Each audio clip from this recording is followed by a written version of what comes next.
Hello and good morning everyone. I welcome you all at Eduverse News Analysis. Today is 4th November 2023 and we are going to discuss important news and articles from The Hindu newspaper. So let's see what important news we got today to discuss. But before starting the video, for PDF join Telegram channel Eduverse News Analysis. Link आपको description box में provided है. Make sure video को last तक देखें so that सारी important news आपकी यहाँ पर कवर हो. तो चलिए स्टार्ट करते हैं और देखते हैं आज हमें क्या क्या डिस्कस करना है. Now first article, difficult to press for women's quota before LS poll Supreme Court. Actually आप सभी को यहाँ पर विमेन रिजर्वेशन बिल के बारे में पता ही होगा, जिसमें 33% रिजर्वेशन हम किसको प्रोवाइड कर रहे हैं, विमेन को इन the Lok Sabha and state assembly. Okay, so the constitution 106 amendment act, ये हमारा कौन सा है, 106 अमेंडमेंट एक्ट है. ये आपको याद रखना है. किसके लिए है आपका ये विमेंस रिजर्वेशन बिल, जो क्या स्टेबुलेट करता है, it stipulates 33% of reservation for women's in the Lok Sabha and state assembly. Okay, so however it won't take effect immediately. अभी यहाँ पर ये इमीडिएटली क्या हो रहा है, आपका इसका इफेक्ट नहीं होगा. इसी के चलते सुप्रीम कोर्ट में एक पिटीशन फाइल की गई है कि आपका 2024 का जो इलेक्शन होने वाला है उससे पहले क्या किया जाए, इस बिल को इफेक्ट में लाया जाए. लेकिन आप लोगों को ये बता दिया जाए, इस बिल में एक क्लॉ है, मतलब कि एक क्लॉज है जो क्या कहता है कि a clause in the law says that the reservation will be implemented after the next census followed by delimitation. तो उन्होंने ये कहा कि जो रिजर्वेशन है कब से इम्प्लीमेंट होगा, जो नेक्स्ट सेंसस होगा हमारा. फॉर एग्जांपल भी ये कहा जा रहा है कि दो जनरल इलेक्शन 2024 के बाद यहाँ पर हमारा क्या होगा, नेक्स्ट सेंसस होगा. उस नेक्स्ट सेंसस के बाद डिलिमिटेशन किया जाएगा. क्या होगा, आपका डिलिमिटेशन होगा. आफ्टर द डिलिमिटेशन यहाँ पर क्या होगा, ये जो आपका बिल है उसको इफेक्ट में लाया जाएगा. ये क्लॉज यहाँ पर ऐड किया गया है, ये आप लोगों को याद रखना है. ओके, इसी के चलते यहाँ पर सुप्रीम कोर्ट में पिटीशन फाइल की गई कि ऐसा क्लॉज क्यों ऐड किया गया है. आप इसको अभी भी तो क्या कर सकते हैं, इफेक्ट में ला सकते हैं. तो ये अभी सुप्रीम कोर्ट ने यहाँ पर ये कहा कि एक्चुअली ये जो विमेंस कोटा बिल है ना, मतलब विमेंस कोटा जो रिजर्वेशन है इसको हम अभी नहीं ला सकते हैं, क्योंकि वर्चुअली अगर हम देखें, forcing quick implementation will amount to virtually legislating says justice Sanjiv Khanna case listed. अब यहाँ पर ये कहा जा रहा है कि अगर हम अभी इसको ऐसा करते हैं तो it will amount of virtually legislating, यहाँ पर इसका अच्छा इफेक्ट नहीं पड़ेगा. ओके, सो आई होप आपको ये यहाँ पर पूरा क्लियर होगा. तो आप लोगों को ये विमेन रिजर्वेशन बिल, ये टॉपिक बहुत ही अच्छे से प्रिपेयर करना है. ओके, नाउ नेक्स्ट मूव करते हैं. नेक्स्ट मूव करने से पहले डिस्कस करेंगे हमारे कुछ क्वेश्चन. तो आज का हमारा पहला क्वेश्चन है, which one of the following objectives is not embodied in the preamble of the constitution of India. Okay, now यहाँ पर क्वेश्चन को बहुत ही ध्यान से पढ़िएगा. Which one of the following objectives is not, यहाँ पर किसकी बात कर रही है, is not embodied in the preamble of constitution of India.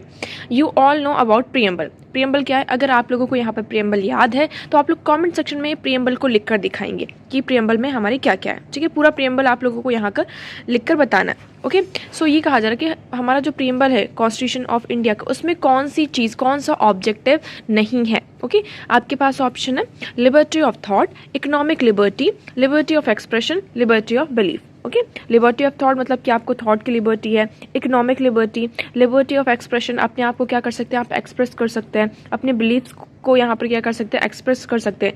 तो इसमें से कौन सा ऑब्जेक्टिव हमारे प्रीएम्बल में नहीं दिया गया है, ये आप लोगों को बताना है. ओके, सो पहले आप वीडियो को पॉज करें, देन इस क्वेश्चन का आंसर आप लोग कमेंट सेक्शन में करेंगे. देन आपको फिर सेकंड क्वेश्चन पर आना है और उस क्वेश्चन का आंसर यहाँ पर करना है. Second question is, economically one of the result of the British rule in India in the 19th century was. किसकी बात की जा रही है, economically. Okay, one of the result of British rule in India, यहाँ पर हम किसकी बात कर रहे हैं, ब्रिटिश रूल जब था तो इकोनॉमिकली क्या रिजल्ट निकल कर आता है in the 19th century. Clear हुआ क्वेश्चन. क्वेश्चन इज सेइंग कि ब्रिटिश रूल था आपका. Okay, British rule 19th century में जो ब्रिटिश रूल था, किसकी बात कर रहे हैं, ब्रिटिश रूल की. तो इकोनॉमिकली इससे क्या रिजल्ट निकल कर आया, कुछ अच्छा निकला या नहीं निकला, क्या बुरा मतलब कि इसका रिजल्ट निकला, क्या कॉन्सिक्वेंसेस रहे हैं, इसके बारे में हमें बताना है. पहला है increase in the export of Indian handicrafts. क्या यहाँ पर इंडियन हैंडीक्राफ्ट जो थे उसका एक्सपोर्ट इंक्रीज हुआ था. Second one is growth in the number of Indian own factories. क्या यहाँ पर इंडियन ओन फैक्ट्रीज का जो ग्रोथ था वो इंक्रीज हुआ. Third one is commercialisation of Indian agriculture. यहाँ पर जो इंडियन एग्रीकल्चर था उसका कमर्शलाइजेशन आपका हुआ. हुआ। Rapid increase in the urban population में आपको रैपिड इंक्रीज देखने को मिलता है। So pause the video, comment section में दोनों क्वेश्चन के आंसर आप लोग करेंगे। वीडियो के एंड में आप लोगों को दोनों क्वेश्चन के आंसर दिए जाएंगे। सो मेक श्योर आप लोग वीडियो को लास्ट तक देखिए। ओके, चलिए मूव करते हैं आगे। सो आज का हमारा पहला आर्टिकल है अ नरेटिव ऑफ रोटी कपड़ा और मकान अंडर NDA। ओके, हमें यहाँ पर किसकी बात की जा रही है? 2018 से लेकर 2021 तक की जो गवर्नमेंट है हमारी, उसके बारे में यहाँ पर बातचीत की जा रही है। तो ये जो पीरियड है, इस पूरे आर्टिकल में इस टाइम पीरियड को कवर किया गया है।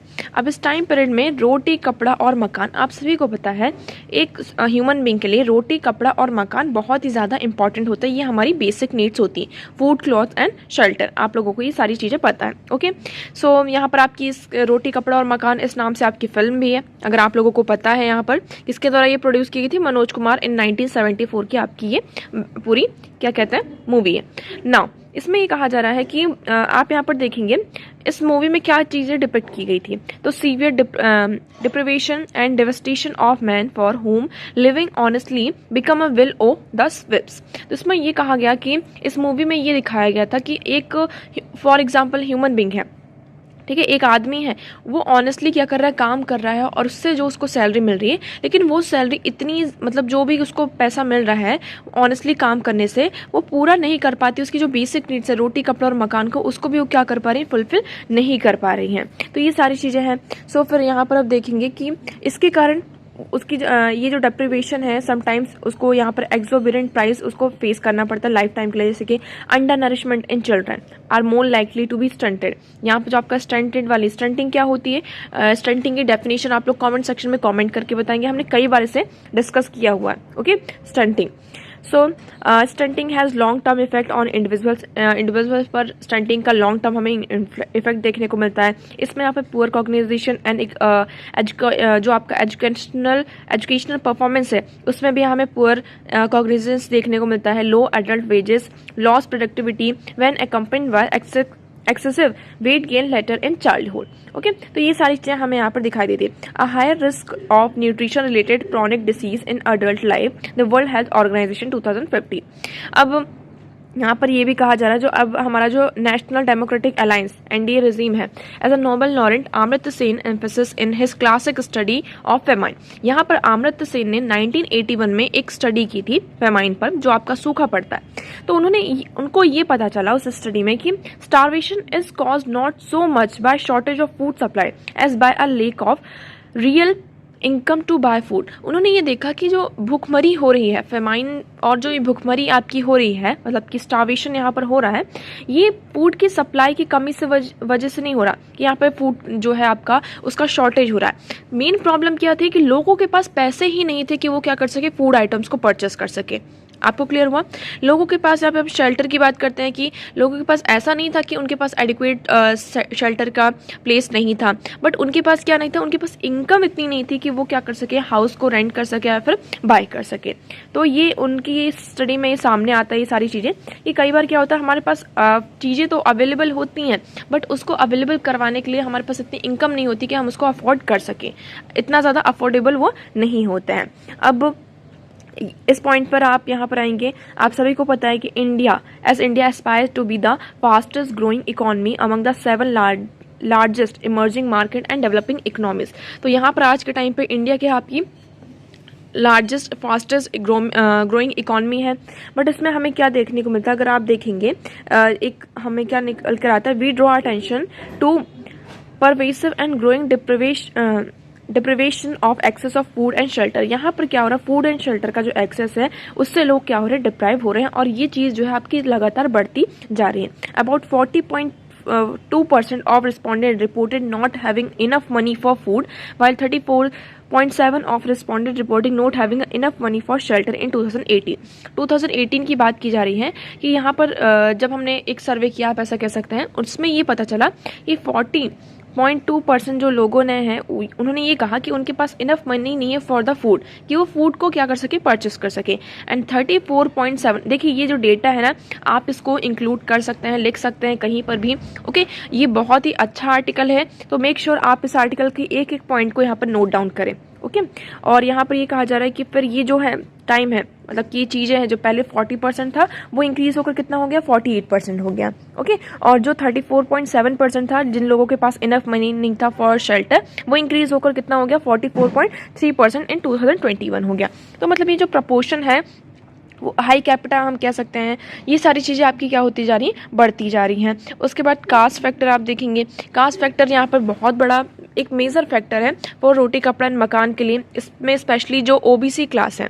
So here you will see we find that among those lacking money for food the highest proportion was OBC.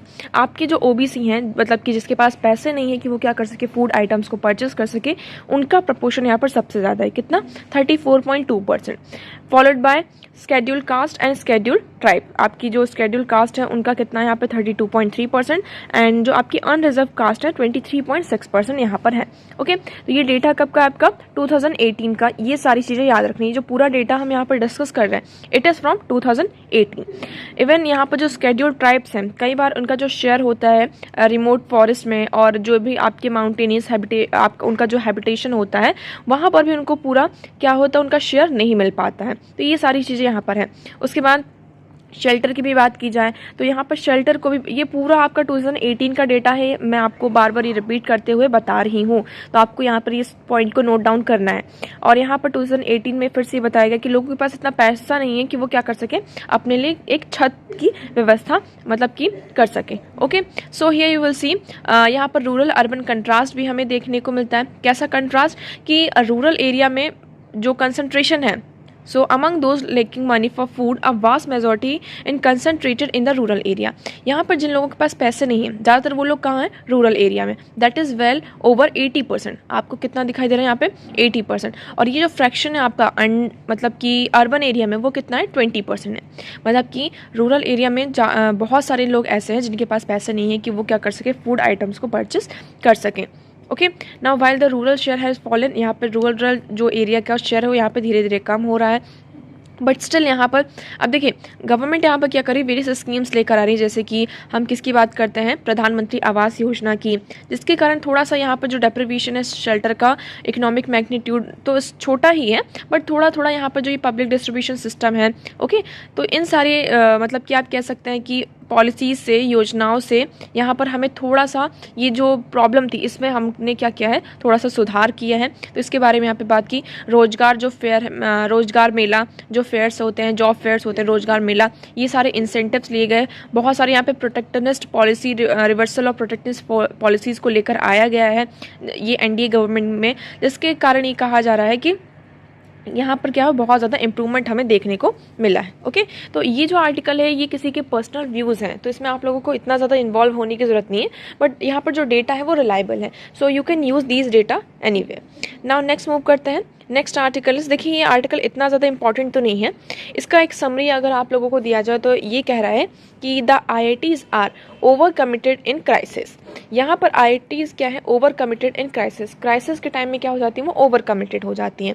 IIT की अगर हम बात करते हैं तो जो हमारा हायर एजुकेशन सिस्टम है इंडिया का, उसमें IIT एक तरीके से आपका क्राउन की तरह काम करते हैं। फॉर एग्जाम्पल जैसे कि कोई किंग है, क्वीन है, तो उनका क्राउन होता है, वो उसको रिप्रेजेंट करता है। ऐसे ही इंडियन जो सिस्टम है हमारा, है ना, इंडियन हायर एजुकेशन सिस्टम, उसमें IIT play a role as a crown. Okay, I hope आपको इतना क्लियर होगा। नाउ वॉट इट सेज कि अब क्या हो रहा है कि पहले IITs आपके इंडिया में थे, अब धीरे धीरे क्या हो रहा है, इंटरनेशनलाइज हो रहे हैं। इंटरनेशनलाइज हो रहे हैं इट मीन्स कि जो इनकी आप कह सकते हैं ब्रांचेस हैं वो फॉरेन कंट्रीज़ में भी अब क्या की जा रही है, ओपन की जा रही हैं। अभी कहाँ कहाँ की गई हैं, यहाँ पर हम देखेंगे IIT Delhi will be launching programme from its Abu Dhabi campus 2024 में अबू धाबी में जो IIT दिल्ली हो वो अपना क्या करने जा रही है, एक प्रोग्राम लॉन्च करने जा रही है फॉर अ कैंपस।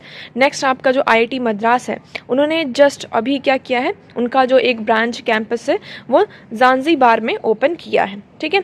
अब यहाँ पर क्या है, वहाँ एडमिशन के लिए भी थोड़ी सी प्रॉब्लम है कि पहले आपको क्या करना होगा, एडमिशन अगर आपको वहाँ पर चाहिए तो IIT Madras Zanzibar selection test है 2023, जहाँ पे आपकी स्क्रीनिंग की जाएगी, आपको टेस्ट देना होगा और उसके बाद आपका इंटरव्यू होगा, फॉलोड बाय इंटरव्यू, देन आपको क्या होगा, वहाँ पर एडमिशन मिलेगा। तो अभी वहाँ पर कितने स्टूडेंट्स हैं, ओनली 70 स्टूडेंट्स। अभी तक फर्स्ट क्लास में जो फर्स्ट एंट्रिंग क्लास थी उसमें ओनली 70 स्टूडेंट्स हैं। जब इंडिया में आईआईटीज़ ओपन हुए थे तो यहाँ पे भी पहले कम था, बट धीरे धीरे हमने क्या किया, इसमें सुधार किया। सबसे पहले जो हमारा आईटी था वो कहाँ इस्टेब्लिश हुआ था, खड़गपुर इन वेस्ट बंगाल इन 1950। ये आप लोगों को याद रखना है, ओके। फिर हमने धीरे धीरे यहाँ पर जो इनरोलमेंट था वो सिर्फ कितना था, फर्स्ट टाइम 20,000 था। उसके बाद धीरे धीरे इसको इंक्रीज़ किया और भी जो अदर 2015 में जो गवर्नमेंट ने क्या किया था, जो आईआईटी सिस्टम था उसमें और 7 इंस्टीट्यूशंस यहाँ पर ऐड किए थे, जिसके कारण फिर हमको मेट्रोपॉलिटन सिटीज़ में, जिसके कारण हमें जो नंबर था उसमें इंक्रीज, मतलब लोगों का जो इंटरेस्ट था वो इंक्रीज होता नज़र आता है। पहले अगर आप देखेंगे इसमें कितनी 361 under graduate, 3083 post graduate and 1852 PhD seats were empty in the new IITs. यहाँ पे जितने भी न्यू आईआईटीज थे उसमें इतनी सारी सीट्स क्या थी, आपकी खाली थी। लेकिन फिर धीरे धीरे यहाँ पर हमने देखा कि जो आपकी 23 आईआईटीज हैं उन्होंने एक्सपेंड किया और ये जो सिस्टम था हमें इसमें चीज़ें। अब यहाँ पे क्या चैलेंज आता है, एक फैकल्टी का चैलेंज आता है आपका, और फ्यूचर प्रोस्पेक्ट का यहाँ पर थोड़ा सा हमारे पास चैलेंज आता है, ठीक है, कि किस तरीके से हम जो बेस्ट और ब्राइटेस्ट है उसको किस तरीके से हम अट्रैक्ट कर सकते हैं। Salaries are dramatically below international standards. यहाँ पर क्या होता है कि अगर हम इंटरनेशनल स्टैंडर्ड्स को देखते हैं तो उस बेसिस पर जो प्रोफेसर्स की सैलरी होती है, क्योंकि जो आपका एकेडमिक इंस्टीट्यूशन है, professors are the hard core, मतलब क्या आप कह सकते हैं कोर होते हैं प्रोफेसर्स, लेकिन उनकी जो सैलरीज होती है वो इंटरनेशनल स्टैंडर्ड्स के अकॉर्डिंग देखा जाए तो बहुत ही ज़्यादा कम होती है। Foreign trained Indians are generally elected to return to uncompetitive salaries. तो यहाँ पर जो फॉरेन ट्रेंड आपके इंडियंस हैं वो इतना रिलेक्टेड नहीं होते कि वो अनकॉम्पिटिटिव सैलरीज के लिए वो काम करें, जो इन्फीरियर इन्वायरमेंट में उनका जो है वो काम करें, है ना। वो मोर एकेडमिक ब्यूरोक्रेसी जो होती है उस पर यहाँ पर चीज़ों को कंसिडर नहीं करते। So top Indian talent is increasingly attracted to burgeoning IT sector, emerging biotech related field and not to academy, both within India and abroad. Okay, so I hope आपको यहाँ पर क्लियर होगा। तो इसमें आईआईटी के बारे में यही पूरा डिस्कस किया गया है। या पहले हमें क्या करना चाहिए, जो इंडिया में उसे सुधारना है अच्छे से, वहाँ पर जो फैकल्टीज़ हैं, जो भी चैलेंज है, फ्यूचर प्रॉस्पेक्ट्स हैं, इस पर फोकस करना है। फर्दर हमें क्या करना चाहिए, क्योंकि ये देखें अगर हम किसी दूसरी कंट्री में क्या करते हैं, इस तरीके के हाई इंस्टीट्यूशंस को उनका जो कैंपस उसको स्टैब्लिश करते हैं, ओपन करते हैं, तो it act as a soft power. ये कैसा करता है, आपका सॉफ्ट पावर की तरह यहाँ पर काम करता है। इवन मेनली हम यहाँ पर जो एप्लीकेंट है कहाँ कहाँ पर हमें मतलब ऐसे ऑफर दिए गए, so Tanzania, Ethiopia, Nigeria, Kenya, Uganda, United Arab UAE, यहाँ पर जो जहाँ पर जो इंडिया का जो प्रेजेंस है, इंडियन डायस्पोरा का जो प्रेजेंस है बहुत ही ज़्यादा स्ट्रांग है। तो अभी यहाँ पर स्क्रीनिंग सारी चीज़ें की जा रही। ओके, नेक्स्ट मूव करते हैं। Next article is retrograde steps. Retrograde steps की यहाँ पर क्या है कि तमिलनाडु गवर्नमेंट ने क्या किया है, एक फास्ट चेकिंग यूनिट यहाँ पे कॉन्स्टिट्यूट किया है for the deal to deal with misinformation and disinformation. I hope आपको क्लियर हुआ कि तमिलनाडु की गवर्नमेंट ने एक फैक्ट चेकिंग यूनिट को कॉन्स्टिट्यूट किया है to deal with misinformation and disinformation. Misinformation और डिस इन्फॉर्मेशन आज के टाइम पे बहुत ही बड़ा आपका जो कह सकते हैं कि क्या बन चुका है, प्रॉब्लम, यहाँ पे जो चैलेंज है हमारे सामने है। ठीक है, स्पेशली जो गवर्नमेंट्स होती हैं उनके अगेंस्ट में कई बार बहुत सारी जो मिस इन्फॉर्मेशन होती है और डिस इन्फॉर्मेशन होती है वो स्प्रेड की जाती है। तो इस चीज़ को टैकल करने के लिए यहाँ पर तमिलनाडु गवर्नमेंट ने ऐसा स्टेप उठाया। उसी को फॉलो करते हुए हम देखेंगे जो कर्नाटका गवर्नमेंट है उन्होंने भी ये कहा है कि हम क्या करेंगे, इसी तरीके की एक यूनिट को कॉन्स्टिट्यूट करेंगे to check on the misinformation and disinformation. Okay, लेकिन अब ये कहा जा रहा है कि ठीक है आप इसको कर रहे हैं, लेकिन एक तरीके से ये क्या कर रहा है, जो हमारा article 19 clause 1 clause clause A of the constitution है, जो यहाँ पर किसको सेफगार्ड करता है, freedom of speech and expression को, तो ये क्या करेगा, उसको वॉलेट करेगा और इन्फ्रिज करेगा। अगर आप इस तरीके की यूनिट को कॉन्स्टिट्यूट करते हैं तो इट मीन्स आप क्या कर रहे हैं, किसी पर्सन का जो फ्रीडम है, फ्रीडम ऑफ स्पीच, वो कुछ भी कहे, कुछ भी मतलब बात कहे, उस पर आप क्या कर रहे हैं, यहाँ पर रोक लगा रहे हैं, एक तरीके से कैप लगा रहे हैं। ओके, सो अभी यहाँ पे वर्डिक्ट डिलीवर किया गया है कि indicate work courts stand on constitution of government fast checking unit to educate on report and misinformation relating to its functioning. यहाँ पर अभी उसकी फंक्शनिंग पर और जो भी मिस इन्फॉर्मेशन है उसकी सारी चीज़ों पर भी चेक हो रहा है। फर्दर हम देखते हैं यहाँ पर क्या डिसीजन लिया जाएगा। ओके, सो ये यहाँ पर इतना था, ये आर्टिकल हमारे लिए इतना ज़्यादा इंपॉर्टेंट नहीं है। ओके, सो आई होप आपको तीनों आर्टिकल्स यहाँ पे क्लियर होंगे। नेक्स्ट मूव करते हैं। Next one is India will work with Sri Lanka on its debt treatment, Nirmala. अब जो हमारी फाइनेंस मिनिस्टर है निर्मला सीतारमन जी, उन्होंने ये कहा कि India will work with Sri Lanka on its debt treatment. यहाँ पर डेट ट्रीटमेंट में इंडिया क्या करेगा, श्रीलंका के साथ आपका काम करेगा। So India will continue collaborating with Sri Lanka on debt treatment while the island nations attempt to emerge out of last years grave economic crisis. तो यहाँ पर जो श्रीलंका में इकोनॉमिक क्राइसिस था, उससे क्या करने के लिए, इमर्ज होने के लिए, उभरने के लिए इंडिया क्या करेगा, श्रीलंका की हेल्प करेगा। पहले भी हेल्प किया था और फिर से यहाँ पर अभी भी करेगा। So you will see here India के जो मेजर क्रेडिटर्स है, लाइक उसमें कौन कौन आ जाता है आपका, चाइना, इंडिया एंड जापान। तो ये आप लोगों को याद रखना, मेजर जो क्रेडिटर्स हैं वो कौन कौन है, China, India and Japan, on board for debt treatment plan agreeable to all in order to unlock the second tranche of International Monetary Fund extended fund faculty. तो यहाँ पर जो IMF की एक्सटेंडेड फंड फैसिलिटी है उसको check करने के लिए, उसका जो उसको अनलॉक करने के लिए मेनली इसमें कौन कौन हेल्प करेगा श्रीलंका की, चाइना, इंडिया एंड जापान। तो ये इकोनॉमिक पॉलिसी है टोटल यहाँ पे पूरी मतलब निकल कर आ रही है। बहुत सारे जो ये भी कहा गया कि श्रीलंका के साथ यहाँ पर वेरियस जो कॉपरेशन कनेक्टिविटी कॉपरेशन ग्रिड है, इंटर ग्रिड है, एविएशन पावर प्रोजेक्ट्स हैं, ऑयल एक्सप्लोरेशन है इन नदर्न मन्नार। तो ये सारे जो प्रोजेक्ट्स हैं वो किए जा रहे हैं जिससे क्या हो सके, श्रीलंका जो इकोनॉमिक क्राइसिस में यहाँ पर फंसा था उससे रिवाइव कर सके। ओके, सो यहाँ पर यू विल सी नाम 200. So what is this NAM 200? You have to remember this. On Thursday, President thanked Prime Minister Narendra Modi and Miss Sitaraman for the nearly 4 billion Indian assistance to Sri Lanka during the country's painful economic crash. तो यहाँ पर जब economic crisis थी तो India ने $4 billion का क्या किया था, श्रीलंका को हेल्प किया था।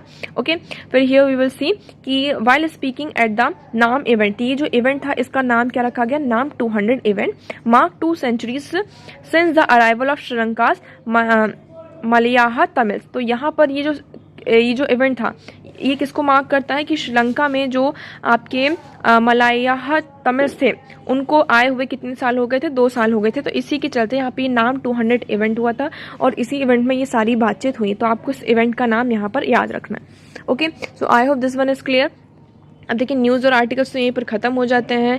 नाउ नेक्स्ट हम अब डिस्कस करेंगे हमारा क्वेश्चन। ओके, सो आप यहाँ पर आगे फर्दर देख सकते हैं ये जो छोटी छोटी न्यूज़ है इसमें किसके बारे में, ये इजराइल के बारे में है कि Israeli titans hold over Gaza City as Blinken arrival to push for more aid. तो यहाँ पर जैसे कि गाजा सिटी को और ज़्यादा ह्यूमैनिटेरियन एड प्रोवाइड किए जा रहे हैं, तो इसके चलते इजराइल ने क्या किया है, वहाँ पर और ज़्यादा अपना होल्ड को टाइट कर लिया है।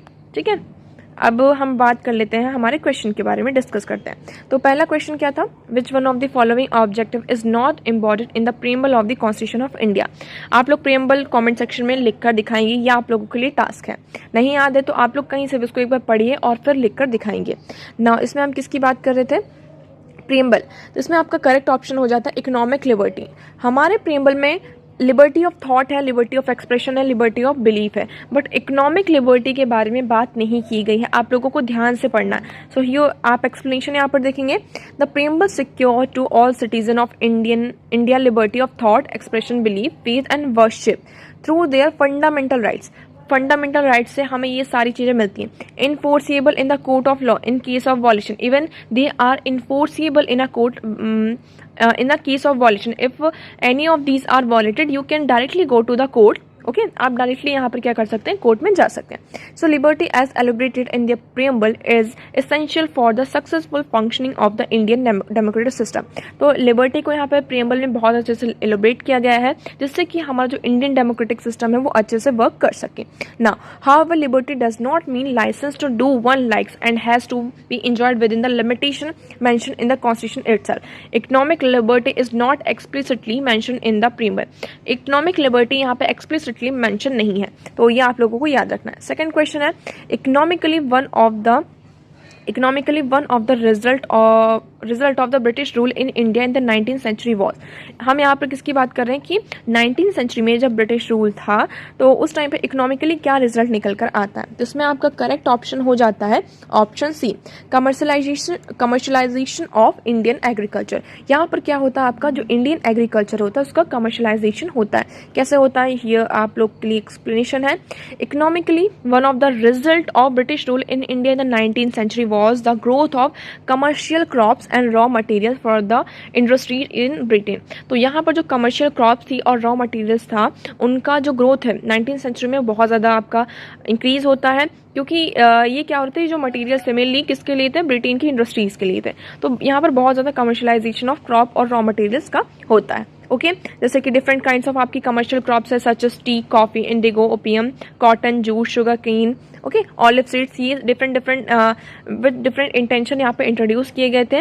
ऑल्दो इसके यहाँ पे जो इंडियन इंडस्ट्रीज है, हैंडीक्राफ्ट से, इसमें आपको नेगेटिवली अफेक्ट देखने को मिलते हैं. बट जो कमर्शियल क्रॉप्स थी और जो भी आपके रॉ मटेरियल्स है इसका यहाँ पर हमें ग्रोथ देखने को मिलता है. सो आई होप आपको दोनों क्वेश्चन यहाँ पे क्लियर होंगे.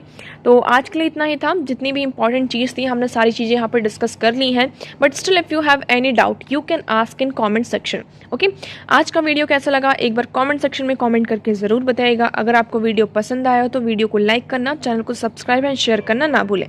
So that's for all today. Thank you so much for discussion.